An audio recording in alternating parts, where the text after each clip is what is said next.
2015లో ఇక్కడ ఆంధ్రప్రదేశ్ రాష్ట్రానికి రాజధాని లేదని చెప్పి ఇక్కడ రాజధాని వస్తుందని చెప్పి ప్రకటించారండి. ఆ రోజు నుంచి కూడా మేము ఎప్పుడు ఎదురు తిరుగుతూనే ఉన్నాం. రాజధాని అనేది ఎంతవరకు పరిమితం, ఎన్ని వేల ఎకరాలు కావాలి, దీని మీద మేము ఫస్ట్ నుంచి పోరాడుతూ ఉన్నామండి. రాజధాని అనేది గవర్నమెంట్కి సంబంధించిన సెక్టార్ వరకే పరిమితమా, రియల్ ఎస్టేట్ చేసుకోవడానికి పరిమితమా, ఇది ప్రజలందరూ తెలుసుకోవాల్సిన ఉద్దేశం అండి. ఫస్ట్ 50,000 ఎకరాలు అన్నారు, దాన్ని సెకండ్ ఫేజ్ అన్నారు, థర్డ్ ఫేజ్ అన్నారు, ఇప్పుడు 1,75,000 ఎకరాలు తీసుకెళ్లారు. మేము కోరేది ఒకటే, 3 పంటల పండే సారవంతమైన భూమిని ఎందుకు తీసుకోవాలి? మీరు ఇంకో కంపెనీ కట్టొచ్చు, ఇంకోటి కట్టొచ్చు, ఎక్కడైనా కట్టొచ్చు, కానీ సారవంతమైన భూమిని తీసుకురావడం అనేది దేవుడి వల్లే సాధ్యం, మనిషి వల్ల ఏది సాధ్యం కాదు. అలాంటి సారవంతమైన భూమిని మీరు ఎందుకు ధ్వంసం చేస్తున్నారని చెప్పి మేము ఫస్ట్ నుంచి వ్యతిరేకిస్తున్నాం. రాజధాని కట్టండి, ఎంతవరకు కట్టాలి, ఏదైతే గవర్నమెంట్ సెక్టార్ ఉందో ఆ సెక్టారు ఎన్ని వేల ఎకరాల్లో కట్టొచ్చో దాన్ని నియంత్రించి అన్ని వేల ఎకరాలకే కట్టండి. కానీ రైతుల నుంచి దగ్గర నుండి భూమి తీసుకొని రియల్ ఎస్టేట్ కోసం అయితే మేము దాన్ని పూర్తిగా వ్యతిరేకిస్తున్నామని ఫస్ట్ నుంచి తెలుస్తున్నాం. మేము అదే స్టాండ్ మీద ఉన్నాం. మా 3 పంటల బండే సారవంతమైన భూమి, ఇలాంటి భూమిని తీసుకోవద్దని చెప్పి మేము కోరుతా ఉన్నాం. ఎవరైతే ల్యాండ్ పూలింగ్ స్కీమ్కి ఇవ్వలేదో ఆ రైతుల మీద కక్ష కట్టి ఆ రైతుల పొలాల పక్కన రిజర్వాయర్ పేరు, చెరువుల పేరు చెప్పి అతని పొలం వచ్చి పక్కగా చెరువు తవ్వుతా ఉంటే అది ఇరిగి పడిపోతే అలా అయినా ఇస్తారని, లేకపోతే రోడ్డు తీసుకొచ్చేసి అతని చేను వరకు తీసుకొచ్చి ఆపేసి పైన 90 మంది ఇచ్చేసారు, నువ్వు ఒక్కడిగా అడ్డుపడతావు అని చెప్పి బయట ప్రపంచానికి చూపించడం, ఇలా చేస్తే అలా అయినా రైతు ఇబ్బంది పడిపోయి భయపడిపోయి ఇస్తాడని చెప్పి వాళ్ళు ఇలా చేస్తున్నారు. కానీ మీరు కోరేది ఒకటే, ఇంత సారవంతమైన భూమిని ఎవరు తీసుకురాలేరు, ఇంత సారవంతమైన భూమిని వదిలేయాలని చెప్పి మేము కోరుకుంటా ఉన్నాం. మేము ఇవ్వలేదండి, రాజధానికి ఇవ్వలేదు. మాది 3 పంటల పండే సారవంతమైన భూమి. నేను కోరేది ఒకటే, మా తాతగారు ఎకరం సంపాదించారు, దాన్ని మా నాన్నగారు మా బాబాయ్ గారు 12 ఎకరాలు చేశారు. అంత కష్టపడి వాళ్ళు సంపాదించిన భూమిని మేము ఇప్పుడు రాజధానికి ఇచ్చేస్తే వాళ్ళు ఎవరో రియల్ ఎస్టేట్ వాళ్ళకి ఎవరో కాలేజీలకి ఇంకోలకి దారాదత్తం చేస్తుంటే ఎందుకు ఇవ్వాలి? నేను ఒకటే కోరుతున్నా, ఎంతో సాఫ్ట్వేర్ ఎంప్లాయ్, నేను సంవత్సరానికి ₹1,00,00,000 సంపాదించిన వ్యక్తి కూడా ఇవాళ రోజున గజం భూమి కొనలేని పరిస్థితుల్లో ఇంత మాది సారవంతమైన పండే భూమిని మీరెందుకు ఇవ్వాలనేది మేము అడుగుతున్నామండి. కేవలం డబ్బుతోనే కొలమానం చేయలేని భూమి అనేది మనం ఇంకో తరానికి అందించవలసిందేదండి. ఇంత సారవంతమైన భూమిని మనం ఇంకో తరానికి అందించాలి.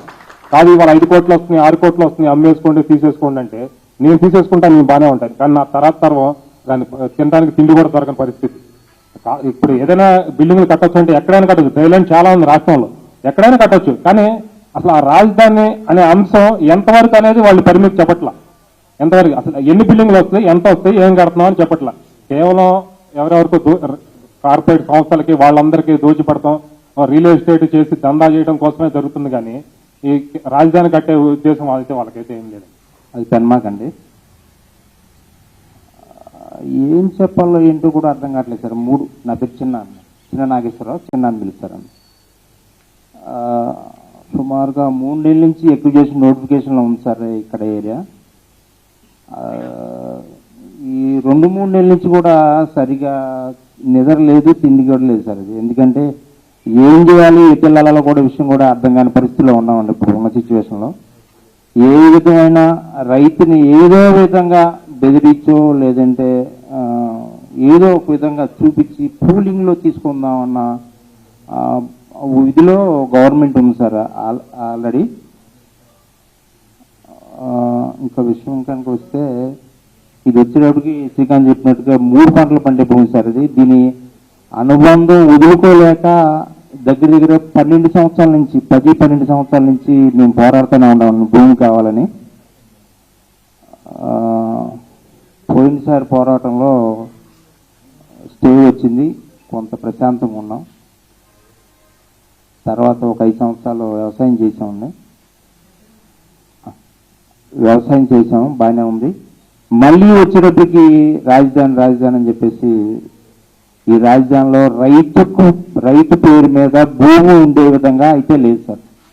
ప్రతి మొక్క ప్రతి సెంటు కూడా తీసుకునే ఆలోచనే చేస్తుంది గవర్నమెంట్. దీనికి ఉదాహరణ ఎర్రపాలెంలో వచ్చేటప్పటికి నాకు 1 ఎకరం ఉంది సార్. దాంట్లో వచ్చేటప్పటికి పూలింగ్కి ఇచ్చిన రైతుకి ప్లాట్ నా దాంట్లో కావాలని చెప్పేసి ఎక్విజేషన్ నోటిఫికేషన్ ఇచ్చారు. అంటే రిటర్నబుల్ ప్లాట్స్ కోసం నా దాంట్లో ఎక్వైరీకి నోటిఫికేషన్ ఇచ్చారు సార్. అది అంటే రైతుకి ఏ ఒక్క సెంటు కూడా ఉంచే ఆలోచన అయితే లేదు సార్ గవర్నమెంట్కి. మేము ఎందుకని ఈ విధంగా భూమిని పెట్టుకుని ఆలోచిస్తున్నామంటే మాకు ట్రాన్స్పోర్టేషన్ బాగుంటుంది సార్, తర్వాత వాటర్ ఫెసిలిటీ బాగుంటుంది సార్, తర్వాత ఇక్కడ